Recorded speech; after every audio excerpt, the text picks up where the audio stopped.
സംഗീത പ്രമാണിക്ക് ദാവീദിന്റെ ഒരു സങ്കീർത്തനം 109 അധ്യായം.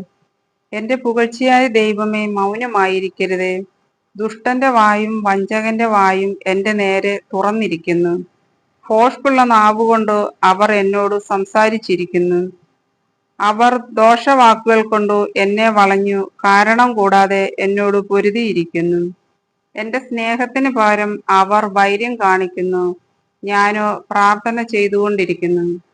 നന്മയ്ക്ക് പകരം തിന്മയും സ്നേഹത്തിന് പകരം ദോഷവും അവർ എന്നോട് കാണിച്ചിരിക്കുന്നു. നീ അവന്റെ മേൽ ഒരു ദുഷ്ടനെ നിയമിക്കണമേ. എതിരാളി അവന്റെ വലതുഭാഗത്ത് നിൽക്കട്ടെ. അവനെ വിസ്തരിക്കുമ്പോൾ അവൻ കുറ്റക്കാരനെന്ന് തെളിയട്ടെ.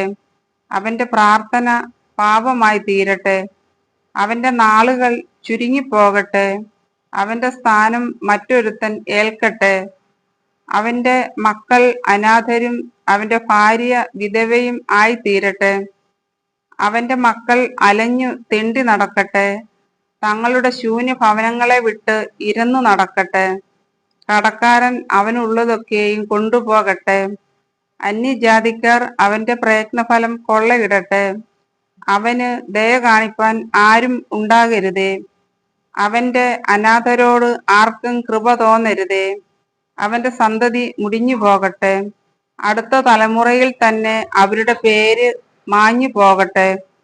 അവന്റെ പിതാക്കന്മാരുടെ അകൃത്യം യഹോവ ഓർക്കുമാറാകട്ടെ. അവന്റെ അമ്മയുടെ പാപം മാഞ്ഞു പോകരുതേ. അവ എല്ലായ്പ്പോഴും യഹോവയുടെ മുമ്പാകെ ഇരിക്കട്ടെ.